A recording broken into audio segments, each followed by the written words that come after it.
Gemara. Today's daf is daf Samar Gimel, and we stop by the two dots, and there are different ways amongst the Rishonim and how to learn this Gemara, which is very common. Says the Gemara, Pshita. There's no question. Omar, if a person says according to Rashbam, he's about to pass away. According to others, it cannot be talking about a case who's about to pass away, because what happens is the following. He says, let this person have a share in my nechasai. So many Rishonim hold if a person who's dying says that, that means whoever that person is gets an equal share in his assets, like one of the children, like one of the heirs. So the Gemara here is talking about a body, a healthy person, and he said that, let him have a share, and then eventually he passed away, and now we have to distribute. How do we distribute it? Others say that no, we're talking about even a person who's dying, but he has no children, and he's distributing his estate to different people, to not to his natural heirs. So therefore, when he says this word chelik, what is chelik? How much is chelik? So Pshita Amma Yachlei Plainim should divide is Palgam. Then what is it? Then obviously he gets half. He gets half. What happens is Tnu Chelik Leplaini Benechasai. When he says give a chelik to that person benechasai, what exactly does it mean? He's giving only a chelik. He didn't say let's divide. He said give him a portion. How much is a portion? So this is how Rashbam learns the entire Gemara, and it's very important to get halacha l'maisa. The Rashbam is going to learn the entire Gemara follows sumchas. Sumchas we had in Bava Basra is of the opinion that mammon hamutul b'safek chelkin. If you doubt, we don't know what to do with the money, we don't know which way it should go, we divide it. The Rabbanan there argue, it's the case there is a shosh nagach. A cow gored, an ox gored a cow, and then there was a miscarriage, and there was a baby calf sitting thereby. The mazik said it was already miscarried before my animal damaged it, so I don't have to pay for the baby calf. And the nizik says no, it was a result of what your ox did. We don't know, but nobody was there. So we say, Mammon, according to Sumchas, Mammon, Amudasavik Chelki. According to the Rabbanon, Hamaitze Chaved overnight. The Nizik wants money for the baby calf. Let him prove what happened. And then we have all the story, a whole discussion of the Gemara, whether we go after Noroi, and Meat, and all that kind of stuff. Big machlekes. And the bigger machlekes in the poskim is who the halach is like. So by the Rashbam learning that this whole Gemara follows Sumchas, means that Rashbam holds the halacha like sumchas, which is exactly what he says in this long Rashbam here. And there are a number of Rishonim who agree that the halacha is like sumchas. All those Rishonim who learn the halacha is like Rabbanan, that in all cases we say against the cheskas mammon, where there is a cheskas mammon, where somebody has possession of the money and you want to extract money from them, you need to bring a proof. We'll have to learn this Gemara differently, which I'll tell you in a minute how to learn according to them. But let's go according to Rashbam. So Rashbam says we don't know what he means in the word chelik. Does a chelik mean literally a chelik, or chelik mean the slightest amount? If it's the slightest amount, you get a modicum, a very small amount. Or chelik means that you get half of this boil. You get half of this boil. So it's either half of this boil or nothing. So what do you do? And we don't know. You do half of that. So therefore, you'll get a quarter of the boil. Even though it's a drop more than a quarter, we just round it off to a quarter, because you do get it's either a half or a little bit. You can't say nothing, but we'll just leave it at a quarter because we don't know, so we just round it off. So through chayla plani, in the chasam mai, Ravina bar kisa tashba kamei tanya, learn the brayso oim, but through chayla plani, but boy, give me chaylik sumchas oimer ein pachas, and this sumchas where Rashbam is saying is lishitase, is consistent with his view that whenever we don't know, we divide. So ein pachas medvia. You give him what? What do you call it? By a boy, you give him a quarter. The way we just said. Maybe it's a half, maybe it's practically nothing. So you give him half of that, which is a quarter. Lechavis, how many? A boy generally can be divided into two barrels. So if I said I'm giving you a chelik of my barrel, what am I giving you? A quarter of my boy. Maybe I'm giving you mamash nothing, so you get half of a quarter, which is an eighth. So if he says lechavis, ein pachas mishminis, you get at least an eighth, and that's what you get. Ligedata. A gedata, which is less water than a barrel in a big pot, so therefore we say that three. Because there are three, it's a third of a bar. A bar has enough water in there to fill three kedaras. So if I say to you a kedera, it's a third, and you're going to get a chelik of that, which means you get half, which is a sixth. And but maybe you get nothing, so half of a sixth is a 12th. Ein pachas miyud beis. Litzfiach is a cup or some kind of a jug. That is therefore there are four quantities of 4 jug quantities of water in a bar, and I'm saying you're getting a chelik, which means you get half of that, which is an eighth. And since we don't know, maybe you get nothing. Half of an eighth is a 16th. So this is why we learned like the Rashbam, and the Rashbam therefore says clear from here that the halacha is like sumchus. And this is negated to a lot of Gemaras. For example, we had a Gemara, if a person rents an apartment and he says that you're going to pay me 12 golden ducats for the year, a ducat a month. And the question there is, do we follow the beginning of what he said, a year? So therefore, even though that 13 months, you only pay 12 for the year. Or do we look at the last words that he said, a ducat per month, therefore it should be 13. So the Gemara makes a difference whether it's the beginning of the month, who still has the money. And Rav Achman says you always go after the masker. We always follow the masker, which benefits the masker. And if the seicher wants less, you have to, because he's a muhzik in the land, and therefore the other one wants to pay less. What the final thing is. So there's a machlekes, is that depending on this argument? Because if you follow sumchus, the din should be we don't know cholkin, and therefore if it's the middle of the month, we should say you should pay half of a ducat for that last month. So anyway, so that's the gav nafmin halach. The Rif therefore learns the halach is like the Chachamim and others saying the halach is like the Chachamim. And over here when he says chelik means, the word chelik means a quarter, not because there's a suffix. Chelik means a half, and then maybe it's nothing, so we give a half. No, chelik means a quarter. That's why you get a quarter. What about all the other things in the Mishnah? Why a chav is this? Why it says the Rif? I don't know pshat, but it doesn't matter. It doesn't change what I'm saying. Interesting. The Rif says, I don't know why these things should be different, but chelik means a quarter. It's not because we don't know. We do know. That means a quarter. And the rest, he says, I don't know pshat, which is amazing. Torah Rabbanan.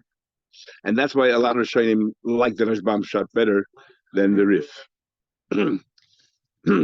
Nevertheless, those are Shainim who like the Rashbam pshat doesn't mean they necessarily paskin like Sumchus. They're just saying that this is what Sumchus is saying. And we see from Sumchus the idea, all we want to learn from here is chelik. So we got to go back and say, well, let's take chelik and follow the Rabbanon and follow that halacha. We just bring a right mere what chelik means, what this means, how much is chelik, not regarding the end result. That's how they want to learn. We're just defining the word chelik, because we said if a guy says give through chelik to this guy, how much is that?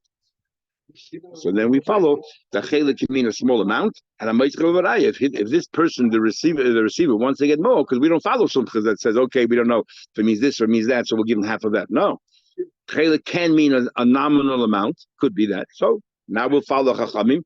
You want more?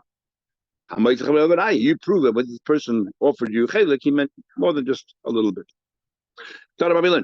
A Ben Levi, if a Ben Levi sold a field to a Yid, now really it doesn't make a difference with the Ben Levi or Yisrael, but it makes more sense, the story it follows. So Ben Levi, and he wants to ensure that he continues getting Meiser.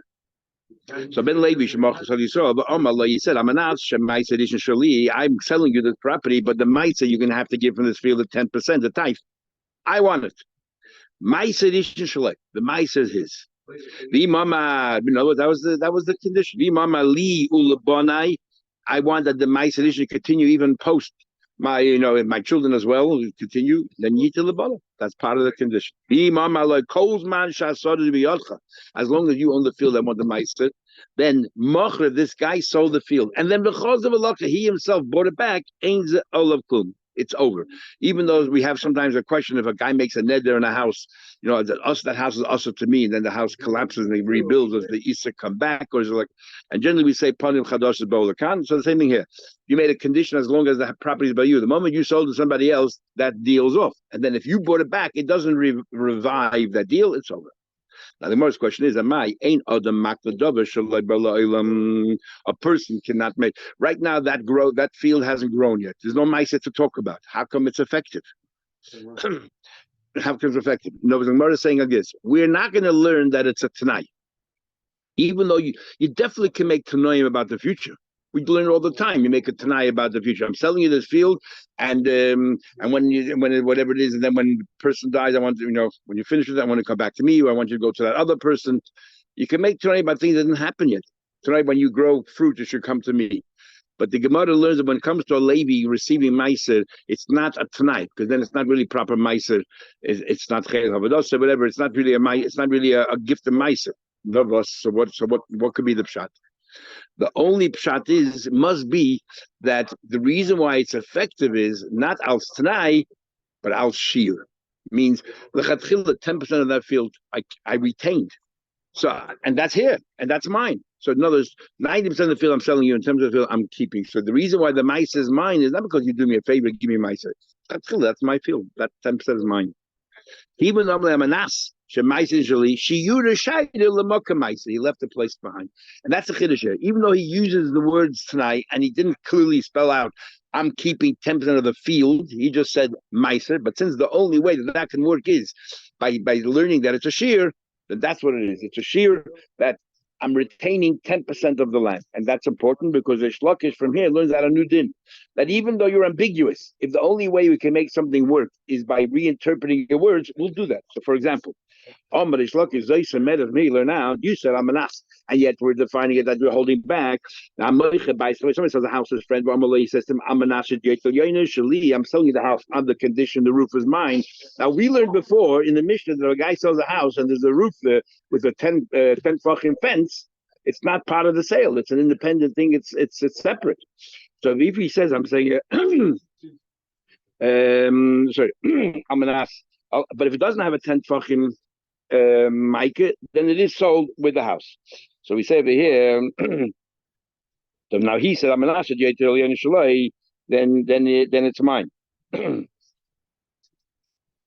Now the question like this: when you sell a house, and the pastors of Dieta has a 10 fence. So if you sell a house, we just learned before, the roof is not sold with it. So what are you making it tonight? I'm an asset, the roof still belongs to the Meicher. Anyway, even if you would not have said it, the din is that the roof belongs to the Meicher. It's not part of the sale. So the Shlakish says, even though that's all you said, we are going to redefine it in a way that you meant something with it, more than what you're entitled to. Otherwise, why mention a condition that's totally irrelevant? So therefore, he says, so the Shlakish says, the roof is yours. No, the Shlakish is saying you get something extra. We learned from the fact that even though you said Amanas, we're going to interpret it to mean there's a shear here that you want to keep some of it. So when you say Amanas, that I want the roof to remain mine, which is yours anyway, you mean something more than that. What do you mean more than that? So what is Allah? To what sense? So Razvid Amar Razvid says, She'im Rot Lahoitzi Bazizin Maitzi. So the Rashbam learns shot over here, takes the argument. The Rashbam learns shot over here is talking about I sold you the house and I sold you the courtyard with it. I sold you the courtyard with it, but the roof is mine. But as it stands now, I cannot put beams outside of my roof, overhanging your chutzah. I have no right to. So by me saying Amanas Shediyeta Shali, I want the Jetal Yena is mine. I'm adding something. I want to have the rights to put my beams out over your chutzah. Taisha doesn't like a shot at all.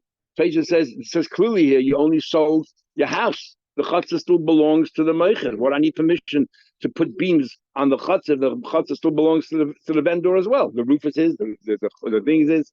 So therefore, Taisha learns it's almost the other way around. That the chutzah belongs to the meicher, the vendor. But what the condition is, or the new benefit that he gets is, if I'm building a house in my courtyard, which I'm allowed to, I want to be able to put beams from my house onto my roof, even though it's weighing down your walls on downstairs. I'm when I said I want the roof to be mine, I want the roof, and I have the right to put new beams on top of my roof, which is going to weigh down the entire building. But you agree to it. That's what he's saying. That's places. But the Rashbam learns no, that the chutzah was sold with it, and I want the airspace. And as the Rishayim say, so what's that to do with shear? Because if it's just airspace, there's nothing for a kinyan to be chal. If I'm a shire airspace, what about being mashaya? I want the air, but the air is not. There's nothing tangible for a kinyan to come down. So what am I really saying? I want the ground of the chutzah, which I sold to you. I want to keep part of the ground for myself, the part for the airspace where my beams are going to be hanging out. So it's exactly the case before, but I'm keeping some land back. And that's why the Rashbam learns this way, because this fits into Zoy Semer. It's exactly the same case as the Levi. Ben Levi says, I'm keeping some of the land back for the Meister. That's Abzvi. Who owns the chutzner? So according to Rashbam, the chutzah belongs to he sold the chutzah and the bias. So he sold one side of the chutzah. Maybe there's another chutzah on the other side, but he sold one side of the chutzah. Comes along that Papa and he says, no, the Papa says, you know what? Even though the roof is mine, the Meicher, but if I want to build on top of that, I can. Says the Gemara. So where's that shear? So Beish blame with Rabbi Zvi. According to Rabbi Zvi, it makes sense to say Papa might be right in halacha, but we're trying to understand what the Shlakish meant when he says Zoyis Medis. So according to Rabbi Zvi, Hainu turns Zoyis Medis. It's mamish the same thing. It's a shear. In other words, I'm retaining the land in the chutz, even though I sold you the chutz as well. I'm retaining the land for the right to be able to put beams in the airspace above this land. Okay, so that's exactly the same case. I'm retaining the land, so the meiser is mine. Same thing. Papa, where's the shear over here? All I'm saying is I want to be able to build on top of the on top of the roof, on top of my house there, which I have on top of the roof. There's no shear here or anything. Kasha. So at least in the Shlakish's words, it doesn't really fit. We'll soon come back to understanding the Papa a bit better. Comes along that dimi minute and says a new halach.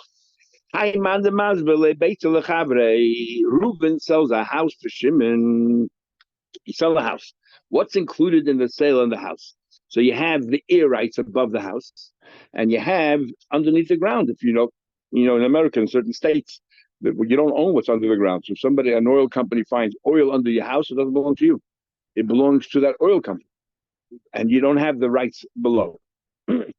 So when you sell a house, what are you selling? You say as follows. You sell a house to your friend. Reuben sells a house to your friend. If you then add the words below and above, so is that redundant or is that necessary? If you learn it's necessary, then it doesn't add anything more than underneath the house. You have the right to dig underneath the house, the owner of the house. Now the new owner, I'm selling you also what's underneath the house, and I'm selling you the air rights above the house. Nobody can go another story up. You can go further up. So therefore, if you learn Ein Kivrayim is necessary, it doesn't include anything else. For example, near the house there's a cistern, there's a boy, there's a dush. It does not include them because of all I talked to you about now. But if you tell me when you sell a house, automatically it includes the rights underneath the house, and it includes the air rights. So why did I add the word Ein Kivrayim? To add something. And what am I adding? I'm adding the boy with the dush. So it comes along the demon. He says, even though he wrote the word Ein Kivrayim, does not he has to add kenilach. I'm selling you mitahimada. You don't have to, why are you adding all the way down to the depths of the ground? The ad roim rekia to the highest point of the kia. That's extra over and above. Why, if you want to include additional things, as he says in my timer. When you sell a house, the Oim Kivrayim is not included. The rights, the air rights, the rights on the ground are not included. So Ahani Oim Kivrayim, Limim Kivrayim. So when you add the word Oim Kivrayim, all that gives the buyer is the rights above the house and below the house. That's all it does. So therefore, if I want to sell you also the boy the dus, I have to be a bit more encompassing. Is Vahani Mitahoim Ada the Adreim Rekia Limikne boy bedus mechilas. If I want to add that, I have to add those words.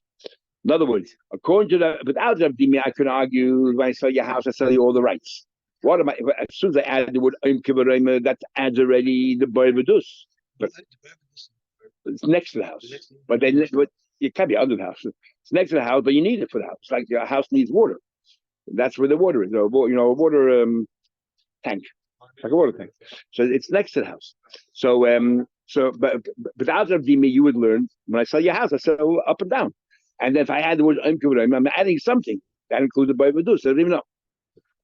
Big Malchek is a shame if you have to say, the Rabdimi say you have to say both and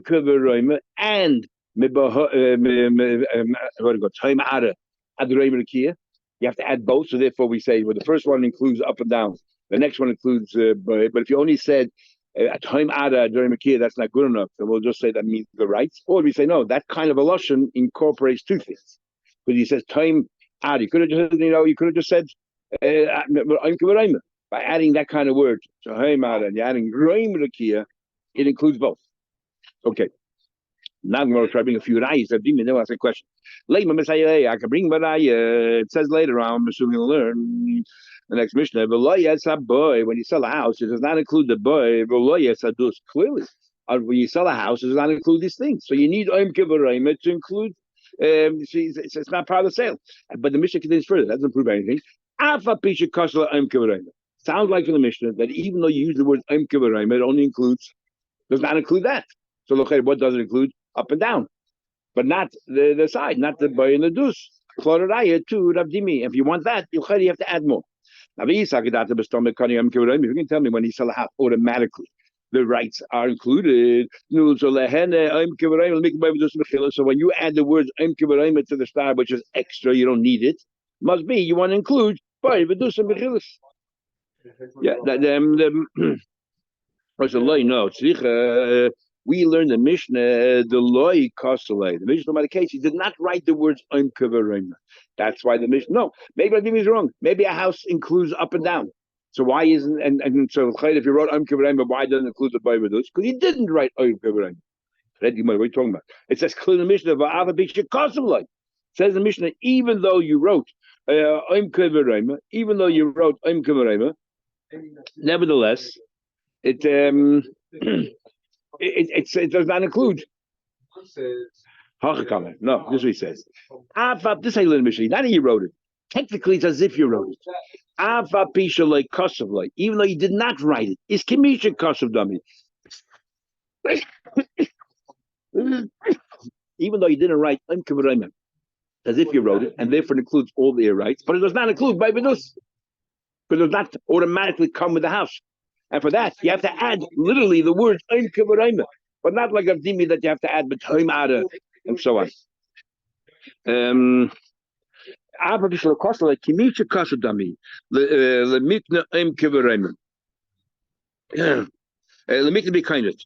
Yeah. Now, what about to be kind of by vidus? Okay, even though you're right at the house, automatically comes with all the rights. So, what do you do if you want also to include by vidus? Make the by vidus mechilas. If you add the words I'm kivarayim kani, and we like kasher like kani, not like avdimi. You don't have to go mitoim ada because the house automatically includes the air rights and the rights. Okay, Toshma nacharayim. It says v'loy esagag. You did not sell the roof. We learned before that if you sell a house and there's a roof there above the house that is used and it has a fence, it's separate, it's independently choshev, and therefore it's not automatically included part of the sale. Now, that if you're not going to agree with Rav Dimi, and you're going to hold stand when you sell a house, it includes everything, the air rights above and below, then that if you write nothing, automatically it includes above the house and below the house. So why isn't the roof included in the sale? So who cares if there's a fence 10 tvachim around it? If you get the air rights, surely you should get everything that's connected to the house. And yet the Mishnah says clearly the roof, if it has a 10 tvachim fence, is not included. What do you want to know? Even the moment you put a fence around it that's 10 tvachim high, that shows it's treated as a separate living quarter, and therefore it's not included in the sale. Ear rights are not so chashiv, so therefore it's included. But this is a separate, like a second floor of another tenant. Okay, so far we tried to bring two rayos of Dimi, and we rejected them that lav dafka it proves anything. Rabbi said Ravashi, but I have a problem with Rabdimi, at least from another Amayda. Toshma coming here. Shlokish says, Zaysay Medes, from here you learn out. From the story we learned before about the Ben Levi. Somebody sells a house to a friend. Amalei said to him, I'm selling you. Sorry, we learned before. If Shlokish wants to learn from the case of Ben Levi, if somebody says, I'm going to sell you the house on the condition the roof belongs to me, which with the 10 tvachim fence, which anyway belongs to me, that means it's coming to add something. So we had a machlekes of Zvid and a papa. So our question, our Radim, is going to be from a papa. Interesting, we're asking a question from one Amayda and another Amayda, but that's what we're doing here. I mean, my hilchos, Rav Zvid says, which we just discussed. That I want to have the ear rights, the chutzner, I sold part of the sale, but I want to have the ear rights so I can have my, the roof is mine anyway. The vendors anyway, but I also have the right to have beams poking out above the chutzner. And as we explained before, the Rishonim explained Rashbam that the part of the chutzner remains the vendors, so they can have the ear rights above. But our Papa says, now it's the talking about you want to build on top of that. Papa says that what I'm retaining. Why did I mention the roof when the roof belongs to me anyway? I would have the right to buy above that. So now that's a question. If Rav Dimi is right, when you sell a house, you don't automatically sell anything but the house.